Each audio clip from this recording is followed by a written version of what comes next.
En un mundo lleno de preguntas sin respuestas, este canal es una guía hacia lo desconocido. ¿Estás listo para abrir los ojos?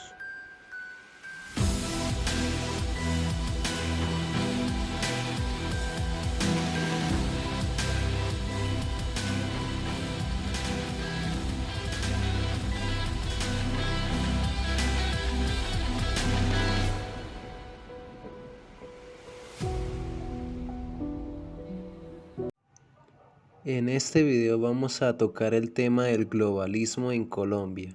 En especial, vamos a hablar sobre uno de los personajes más sobresalientes de esta agenda en nuestro país. Por supuesto, nos referimos al expresidente Iván Duque. Iván Duque Márquez nació el 1 de agosto de 1976 en Bogotá, en el seno de una familia acomodada de la capital del país. Su padre, Iván Duque Escobar, fue miembro del Partido Liberal. Antes de casarse con la madre de Duque, Escobar estuvo un tiempo con Claudia Samper, hermana de Ernesto Samper, el nefasto presidente recordado por el Proceso 8000. Iván Duque fue miembro de las Juventudes Liberales. A los 21 años, se formó en la Fundación Buen Gobierno, en calidad de periodista, una fundación a cargo de un personaje infame en la historia de Colombia, Juan Manuel Santos. Pero yo quisiera preguntarle, doctor Iván, ¿es cierto, sí o no, que usted a sus 21 años se formó en la Fundación Buen Gobierno que presidía en ese entonces el doctor Juan Manuel Santos? ¿Es cierto, sí o no, que usted actuó como subdirector del Partido Liberal en representación del actual presidente de la República? ¿Es cierto, sí o no, que en el año 2000 usted fue asesor de Juan Manuel Santos en el Ministerio de Hacienda? Señor Vargas. ¿Es cierto, sí o no, que fue Juan Manuel Santos el que lo envió a trabajar 10 años en el Banco Interamericano de Desarrollo? Señor Vargas, gracias. Señor Duque.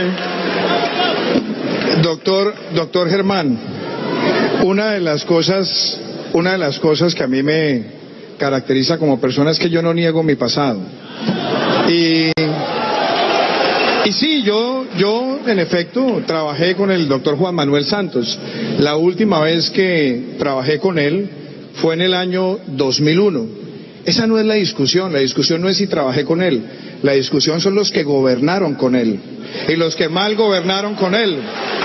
Porque la inconsistencia no es una cosa efímera. Churchill decía que se puede cambiar de partido por cuestiones de principios, pero no de principios por cuestiones de partido.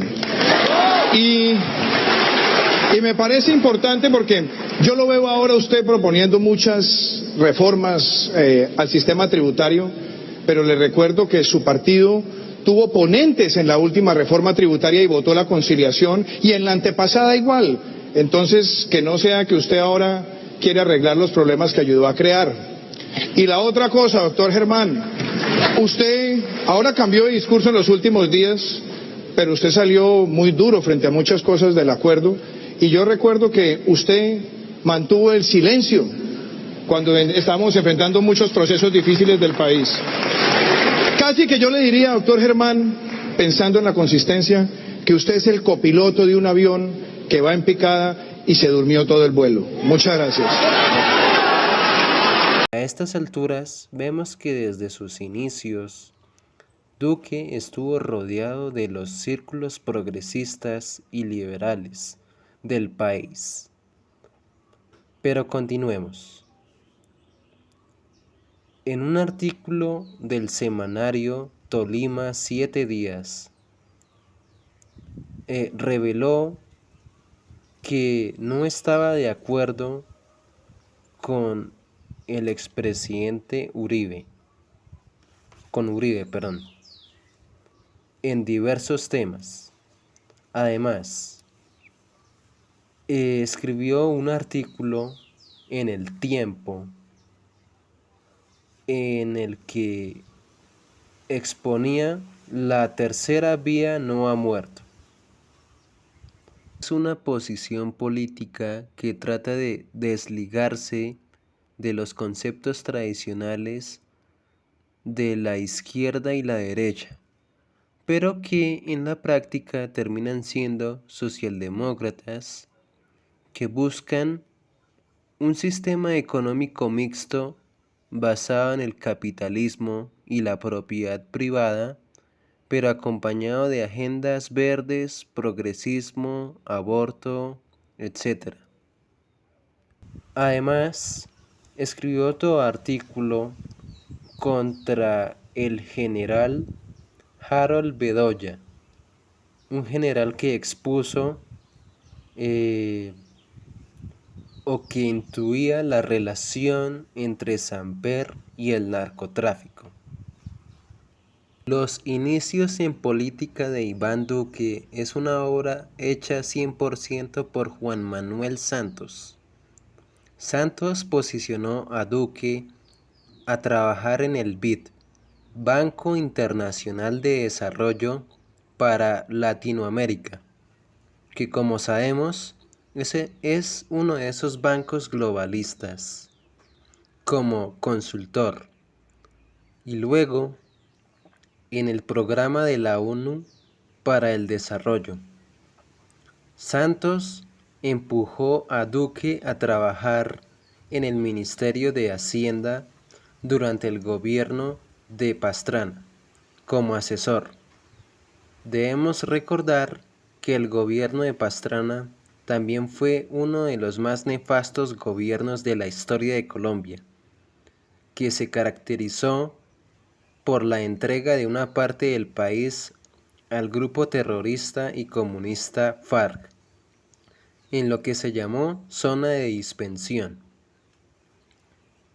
Santos nombró a Duque como subsecretario del Partido Liberal.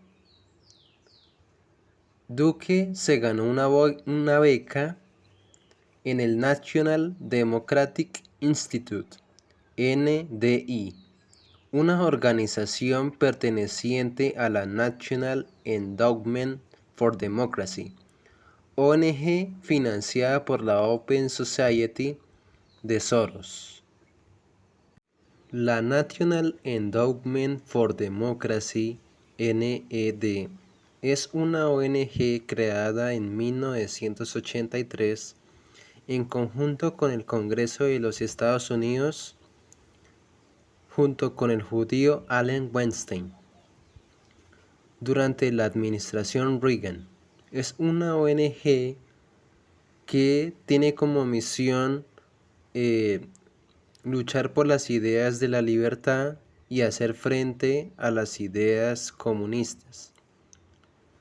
Es una ONG que es utilizada como una fachada para apoyar las operaciones globales de la CIA.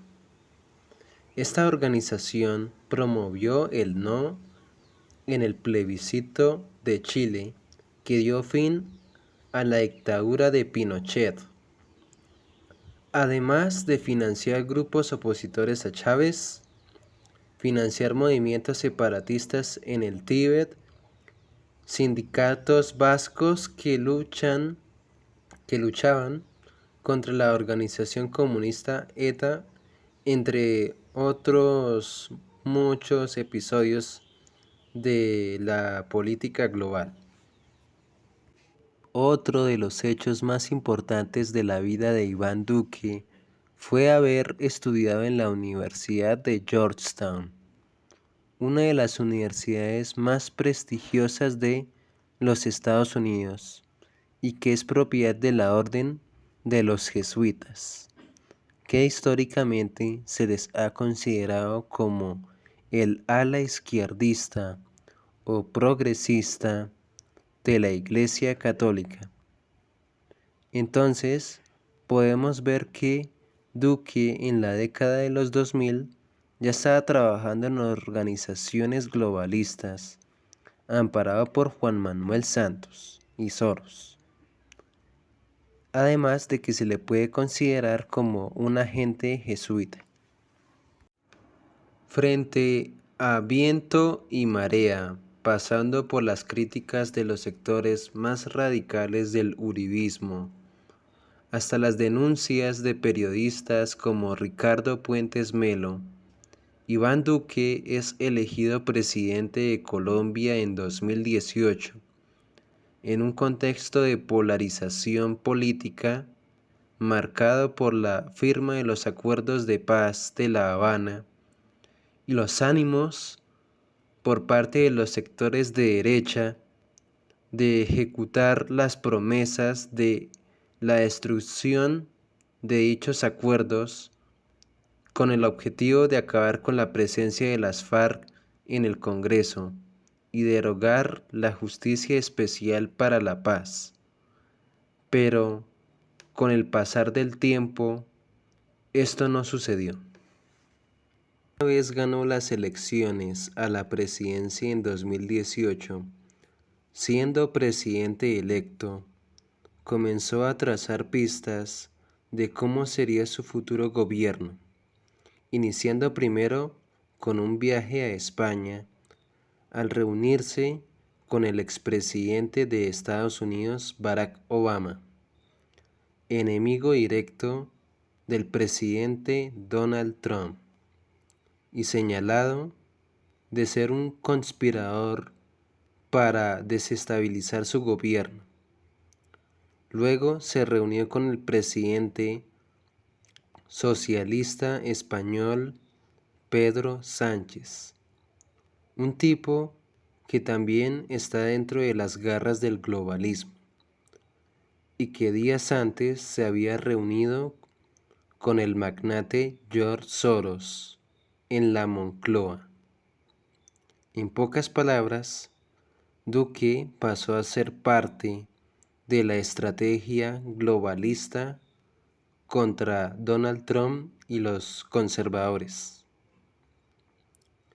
Una vez en el gobierno, Duque hizo un viaje oficial a la China comunista, donde ocurrió un hecho bochornoso que dejó estupefactos incluso a sus más cercanos colaboradores.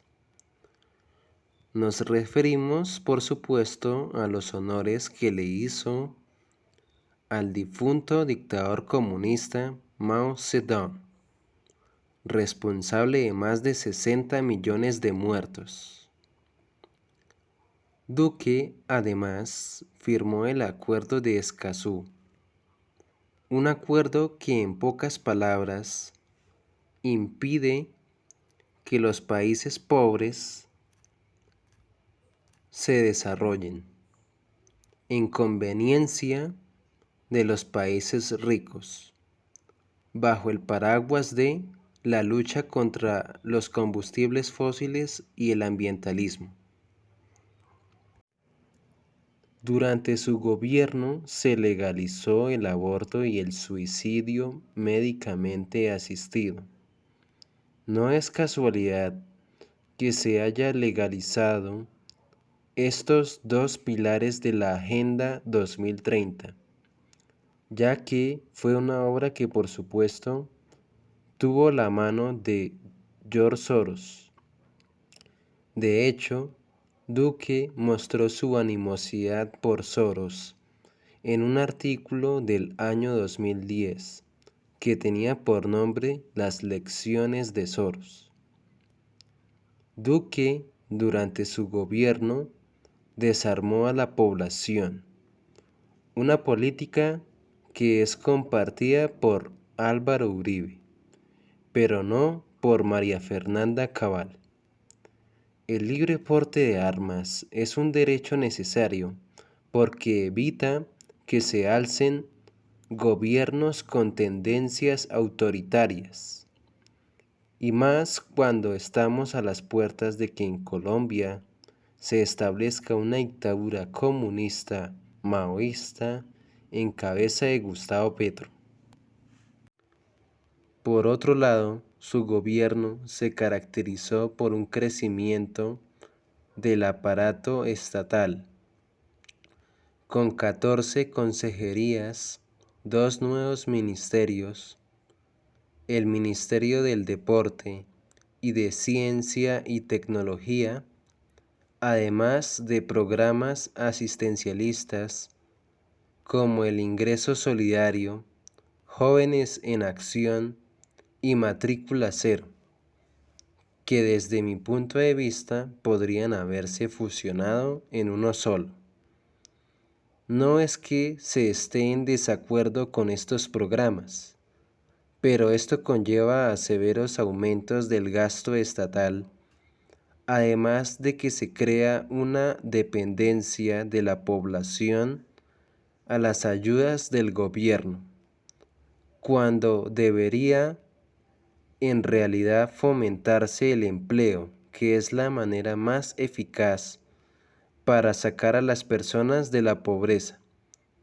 Sin embargo, estos programas continuaron, y con la llegada del evento sanitario del 2020 y las cuarentenas, esta dependencia se acrecentó aún más cuando millones de personas quedaron sin trabajo y encerradas en sus casas, lo que llevó al gobierno en 2021 a presentar una nueva reforma tributaria que aumentaba severamente los impuestos a la clase media y que llevó a que se desencadenara el famoso estallido social.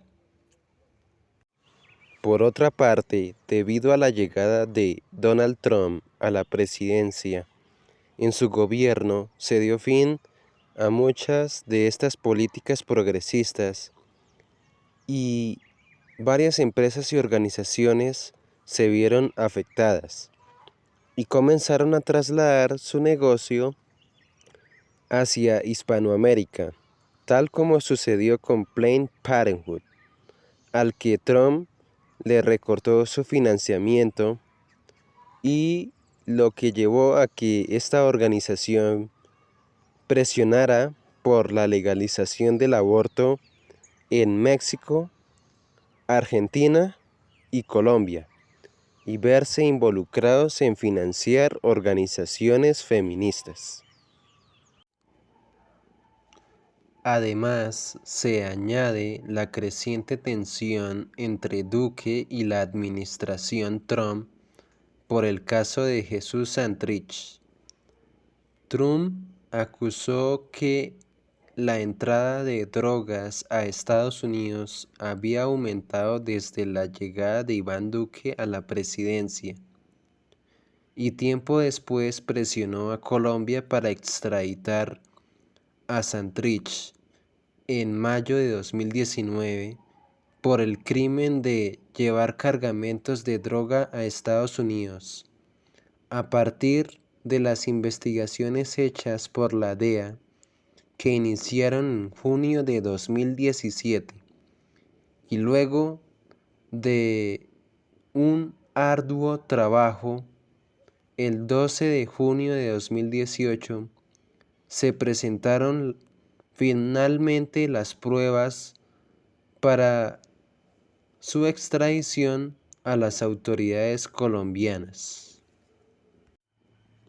Luego, al gobierno de Duque se le perdió la carta donde la JEP solicitaba a Estados Unidos las pruebas para la extradición de Santrich a Washington por correo. Lo extraño es que la prensa no martilló en este asunto, ya que el procedimiento legal es tramitar este tipo de asuntos directamente a la Embajada Americana en Bogotá, Mientras duró perdida la carta, que finalmente resultó en Panamá.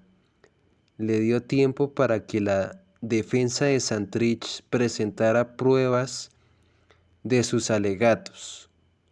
La carta se envió de nuevo, pero el Departamento de Justicia, encabezada por Matthew Whitaker, no presentó las pruebas para su extradición porque ya se habían presentado hacía meses con la DEA. Sin embargo, de esta manera la JEP justificó que como las pruebas no habían sido emitidas, no era posible establecer la fecha en que los posibles delitos fueron cometidos. Esta jugada le concedió a Santrich el beneficio de no extradición y que llevó a la renuncia del fiscal general Néstor Humberto Martínez como medida de protesta. Entonces podemos decir que la JEP salvó a Santrich de no ser extraditado por un error del gobierno Duque. Cabe aclarar que a la JEP se le dio un poder especial por el cual este tribunal podía determinar por sí misma la fecha precisa de cuándo fueron cometidos los crímenes de las FARC. Vamos a derogar la Justicia Especial para la Paz. ¿Que yo estoy destruyendo la justicia especial? No. Y en eso quiero hablarles del corazón, no. Porque si la quisiera destruir, la hubiera objetado toda. Toda. Y ese no es mi propósito. Vamos a derogar la Justicia Especial para la Paz. Porque si la quisiera destruir, la hubiera objetado toda. Toda. Toda. Toda. Ante todo el avance globalista del gobierno de Iván Duque, no se hicieron esperar las críticas y la coma que rebasó el vaso fueron las fuertes críticas de la senadora uribista María Fernanda Cabal en unos audios revelados por el periodista judío Daniel Coronel. Claro. Dígame una cosa, senadora, dígame algo, perdón que le interrumpa. 8 años, todas las investigaciones del robo a la gasolina y los repuestos de aviación ejército con la juez penal más viva, la sirvieron. Ahí está, yo le puedo contar a usted todo. Es más, yo fui la que me tiré el nombramiento de mayores en la justicia penal militar, que era violatorio de la ley, ya lo tenía arreglado México. No, me le han tocado unas peleas. Dígame una cosa, senadora, ¿por qué Duque, que es Casa Uribe, tiene esa dinastía, Pues, estás equivocado. Duque es liberal de izquierda. Duque está... ¿Y ese maldito cómo se les infiltró? ¿Cómo se les infiltró? No se nos infiltró. Es que aquí tienen esa maña. Ajá. Duque es puesto por Fabio Echeverri Correa porque Duque fue el muchacho inteligente y aplicado que mandó para acompañar al mago de su hijo, que no sirve para un culo, que es Luis Echeverri. Entonces, cuando tenés un hijo vago y tenés plata y querés que se gradúe, os invitas a la niña más inteligente de la clase para que le sople, como cuando tu hija es fea y tenés que llevarla con la bonita a ver si se levanta algo. Claro. Este huevón trabajó en Washington toda la vida y el cargado de la maleta Uribe cuando iba de viaje, pero nada más hay que leer un artículo, usted come. No, pero es que el tipo caló, vea, créame que yo le decía a más de un coronel, Duque va a ser un desastre. Y me decían, no, es que Duque nos va a dar la garantía del presidente Uribe y la seguridad, y yo no va a pasar ni miércoles. Lo impuso Alicia, lo impuso José Obdulio, como siempre, porque José Obdulio fue el que nos metió a Santos, para que usted sepa. Claro. Usted es el ala marxista. Claro, José Obdulio es un veneno. Es un veneno, un veneno. Entonces Uribe siempre termina cayendo, ¿no? Y terminamos jodidos porque le ha salido a mierda. Tan a mierda que lo metieron preso en su gobierno. Claro.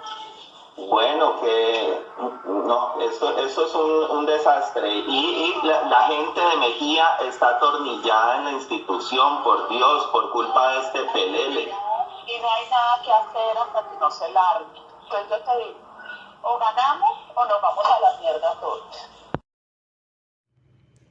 Ante todo esto, podemos concluir que Iván Duque hizo parte de la estrategia globalista de contener a la verdadera derecha para engañar al pueblo colombiano en las elecciones de 2018.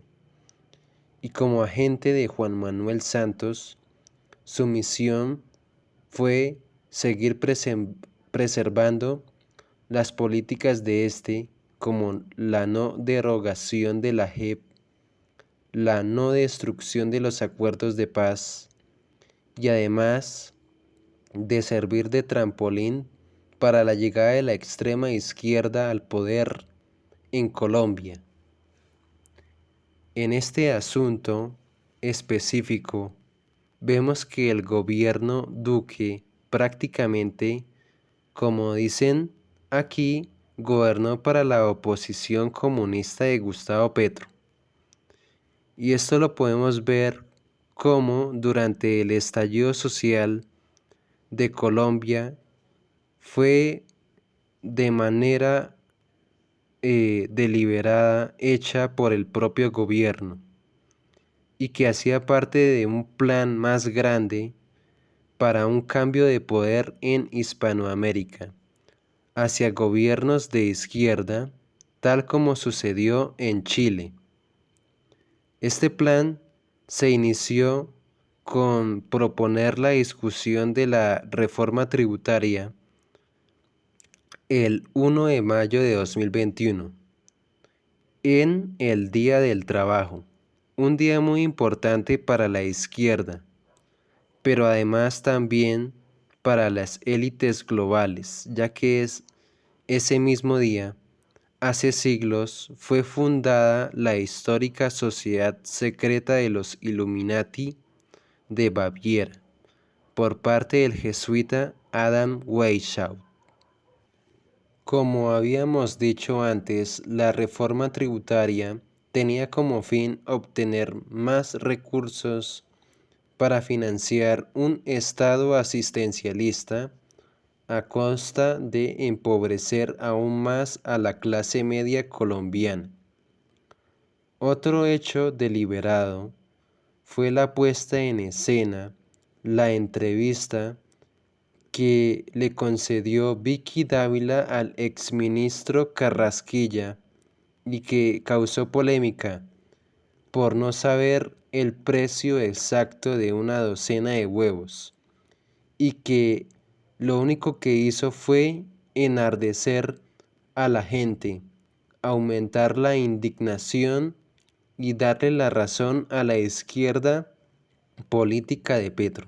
¿Cuánto vale un huevo o si sabe cuánto vale una libra de arroz? Yo le confieso, yo no sé. No lo tengo en mis cuentas. Quedo como un zapato, digamos, pero digamos en el tema de los huevos, pues depende depende de la calidad, pero digamos que 1.800 pesos la docena o algo así es lo que yo tengo en la cabeza. La libra de arroz también depende mucho de la calidad, no hay de todo.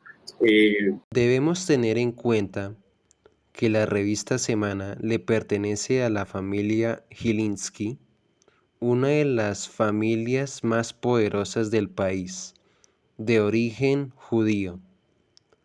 Lo que resulta extraño es que la misma revista Semana se ha encargado de reforzar la imagen pública de Gustavo Petro como la única figura de la izquierda frente a otras figuras, pero lo que no es sabido es que Petro ha recibido financiamiento por parte de esta misma familia para sus campañas políticas pasadas.